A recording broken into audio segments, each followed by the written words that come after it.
hundreds of years, Scottish fishermen have sailed past this pier out into the North Sea, first in search of the herring and then the cod, which enabled them to build an industry and give their communities a reason to exist. Now, scientists say the fish are disappearing, and these fishermen have been told to cut their catch by 50% and spend a lot more time ashore. For one of the most fishing-dependent regions in Europe, it represents a disaster.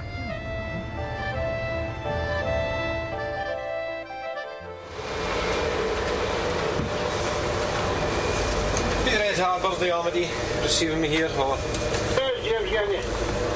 Yes, is it okay to come in? James Buchan is on his way back into Peterhead Harbour with a mediocre catch. Since the quotas were announced and days at sea slashed, he says many skippers in the Scottish fleet are now facing bankruptcy. The pressure is on you whenever you leave port. You've got a crew to pay. There's 6 of a crew. They all have families, they've all got mortgages.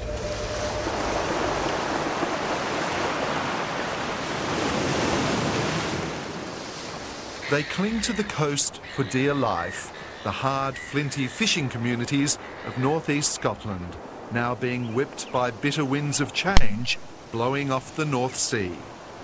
In the good old days, everything seemed so much simpler, according to retired fishermen like James Corno. There was no quotas, and you can go anywhere you want. You had no logbooks to fill up. You were your own master, and you just went out to the fish, and everybody had the same opportunities, and everybody could catch whatever you catch, you were allowed to land. And it was much happier days. I mean, everybody was content. The fishermen were content because science hadn't yet begun assessing just how much damage was being done to fish stocks in the North Sea. But when the data did begin to come in, it revealed the fishermen weren't managing their resource at all. They were simply stripping it. Cod in particular has decreased from something like 250,000 tonnes of spawning fish back in the 1970s down to about 40,000 tonnes at the moment. And because we're removing something like 60% of the stock per year through fishing, clearly in the long term, that's not sustainable. Okay, this is our fish behaviour unit. Dr. Robin Cook heads Scotland's Fisheries Research Services, or to put it less formally, he's the man who speaks for the cod. And also, if the rate of fishing that we've observed in the recent past continues, the cod stock will probably collapse within a decade. It could be as quickly as 3 years, it could be 5 years. And across the North Sea, in the cool glass towers of European decision-making, the European Commission essentially agreed. Commission boss Franz Fischler announcing a 50% cut in the cod quota with similar measures for haddock and whiting. What's more, Scotland's fishermen would be allowed only 15 days at sea each month to catch them. We hope that with these measures we will be back at the normal level of stocks within 5 to 10 years.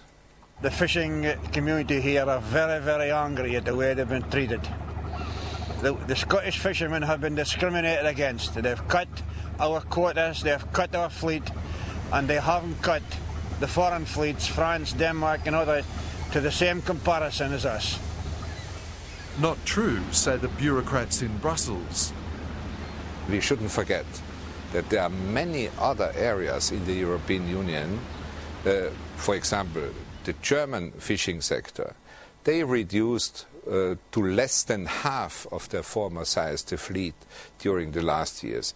So we cannot say in Scotland there is a natural right that Scottish fishermen can continue their activities at the size what they had 20 years ago, and all the rest of Europe should reduce the fleet. All James Buchan sees is a burly Austrian destroying Scottish livelihoods. I ask him to come to the northeast of Scotland. See the devastation that he's done in the last few years. Come and meet the fishermen. Don't always go with the scientists. Come and meet the people that are out there and doing the job. We live in hope. We hope it can get better. But we just seem to go from crisis to crisis. How much go? This fish is coming ashore.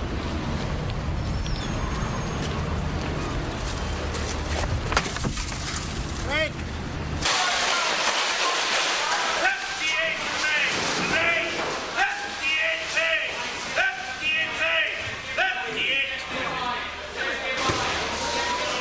It's early morning at the Peterhead Fish Auctions, the busiest whitefish market in Europe. James Scott has been a fish auctioneer for 22 years. He says they used to get 6,000 cases of fish through here every day. Now they're lucky to get half of that.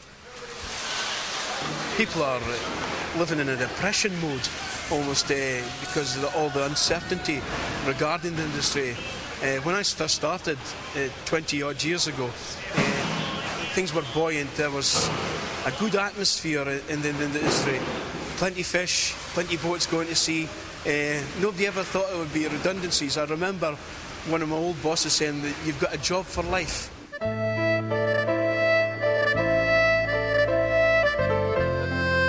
In the 1890s, Fraserburgh had a fishing fleet of more than 800 boats. Its harbour, a veritable forest of masts. Fishing brought prosperity and jobs. These women were known as the Gutty Girls, cleaning herring by the docks in preparation for export. Scottish quality sent around the world.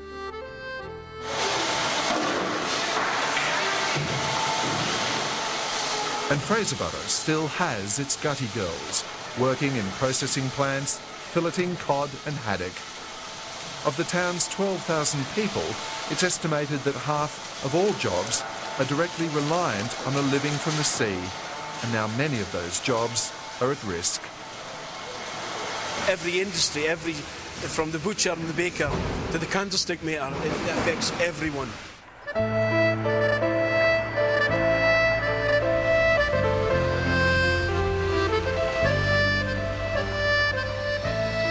The Scottish Fisheries Minister has tried to soften the blow. $150 million on offer to those who'll decommission their boats and get out of the industry. But most of that money will go to the banks to pay off the huge loans which help skippers buy their boats in the first place, and their crews won't see any of it.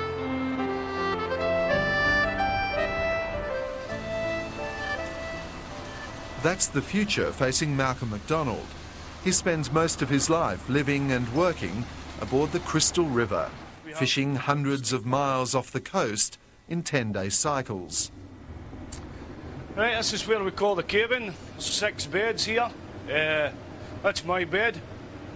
And the rest of the crew's beds, they're not much bigger than coffins. Well, the work is hard. He sleeps when he can, all the while bouncing round, he says, like a bloody cork in a pond. This is where 4 of the crew stand, including me, and we've got fish into bins and we've got fish into the washer. I do not enjoy seeing my husband going away back to sea after being away for 10 days, home for 2 days, knowing that he's going back for a further 10. What for? A pittance. For endangering his life and coming home with a mere £500 for a fortnight's solid graft. It's just not worth it. Granda, see you next weekend. See you. Tata, Granda. Kiss it, Granda, then. Yeah. Right. Carol MacDonald is not just a wife and mother, she is a Cod Crusader, one of the few people here who refuse to accept that all is lost.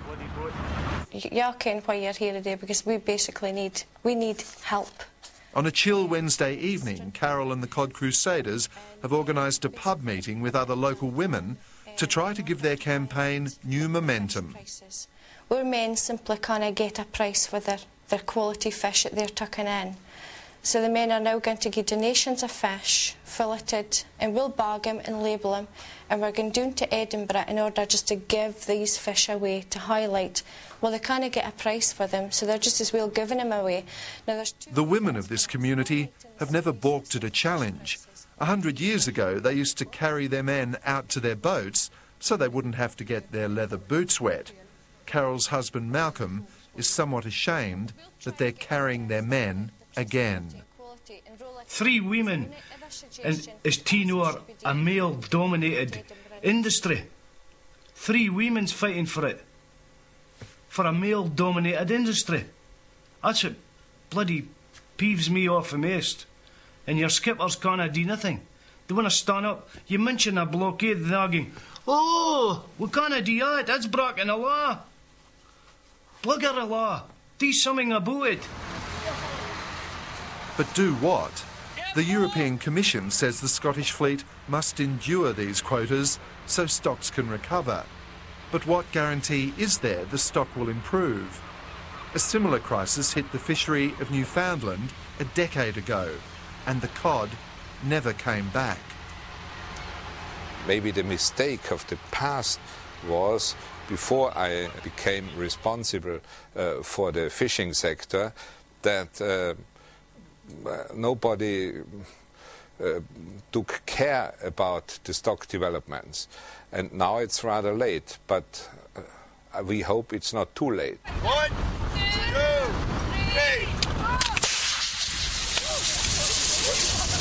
3. Another night, another symbolic gesture, the lighting of distress flares in Peterhead Harbour. Tonight, the Scottish boats out at sea have turned off their satellite systems to signal the disappearance of their industry. My kids is 17 and 14. I honestly hope none of them marry a fisherman. Once upon a time, I would have probably loved if I'd been a fisherman. I wouldn't like to see my children have a husband with the pressures their father has. I think it would be arrogant to claim that I understand their situation, but I clearly have a lot of sympathy for them. I mean, clear that they're placed in an extremely difficult position.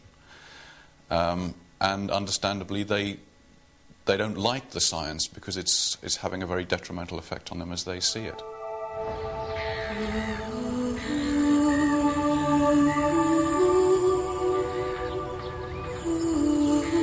It's a matter of opinion who is most under threat, the fish or the fishermen. But the people here are used to enduring.